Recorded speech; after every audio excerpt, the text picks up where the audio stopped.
So I was able to find a brake, an aluminum brake.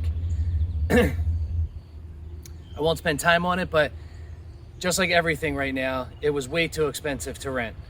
And the price that it says online isn't even what the price was when I called this morning, let alone the price was when I showed up to actually rent it. So in an effort to try and save a couple dollars, I rented it for the day, but if I can get it back in 4 hours, it's half the price, which will be close to what it was supposed to be. So we're gonna kind of rock and roll here a little bit. Our 10 sheets are cut.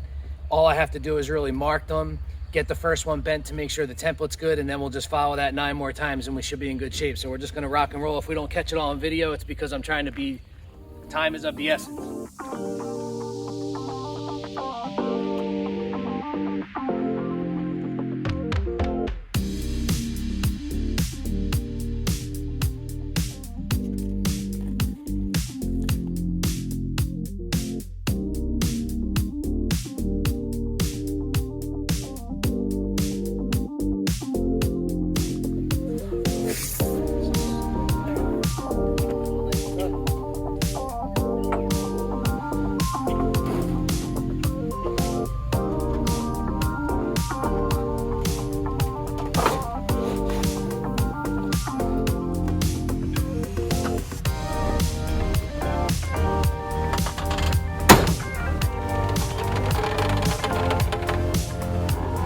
A template. Let's just use the template.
I'm not quite sure exactly how this video will go together. I mean, it's me just flashing, you know, the fascia boards and the rake boards all the way around the house.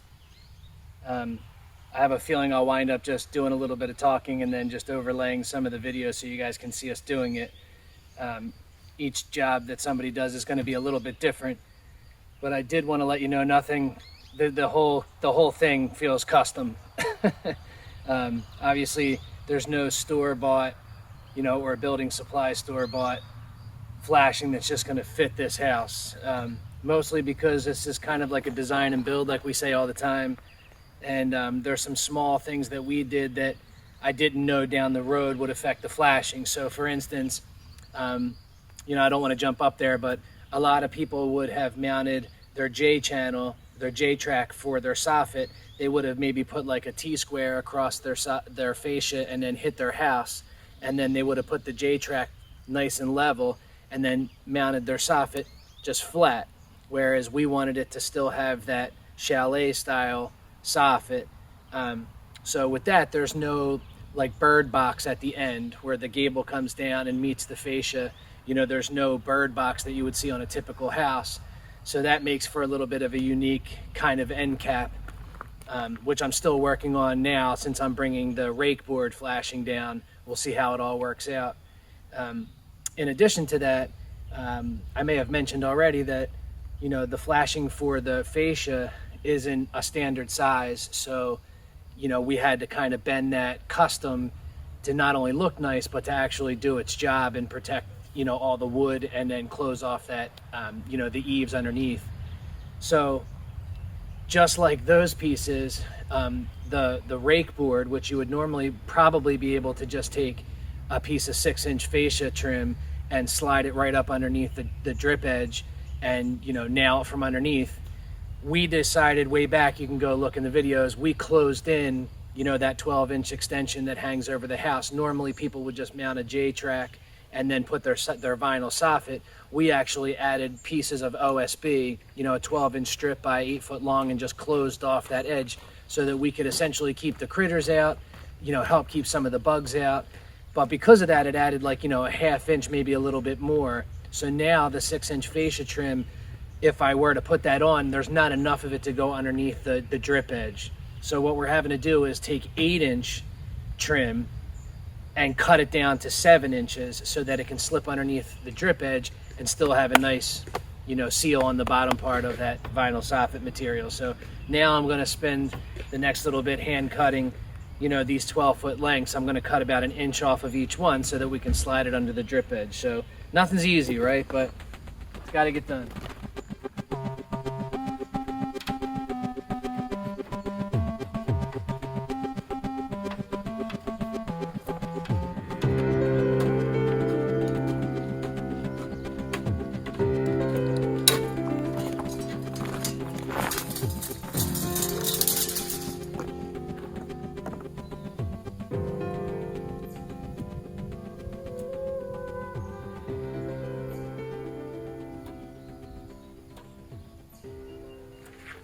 So we marked the corner, you know, the little box corner. I was going to just mark it and cut it up there. I just don't think it'll be as clean. So we marked it, took it down. We're going to cut it, slide it back up, and we should be good to install it.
Last piece going up.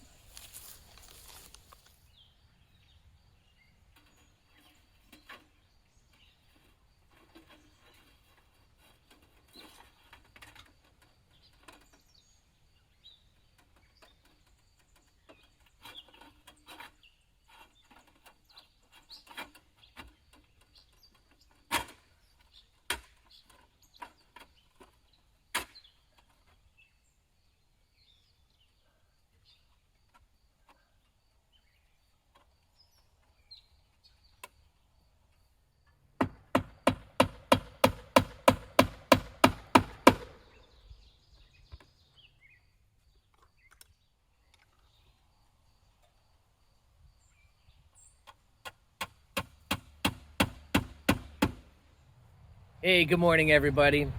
As always, the camera ran out of battery yesterday, literally while I was putting in the last nail of the flashing. Probably not a bad spot for the camera to just lose its battery, but normally I would jump down and give you guys a proper goodbye. So instead, I figured I'd jump on this morning and just say thank you guys, as always, for stopping by the channel. Thank you for watching the videos. If it's your first time checking out the ShabinLife, feel free to subscribe. We know that installing flashing isn't the most glamorous of videos, although it needs to get done. We promise we're going to bring you some fun and interesting footage, lots to mix down we just haven't gotten to. But I did jump up to the house this morning when the sun came out to take a few pictures so that you guys could see the finished product. So until next time, stay fly. We'll catch you on the next video. And right now, we'll just leave you with some flashy pictures.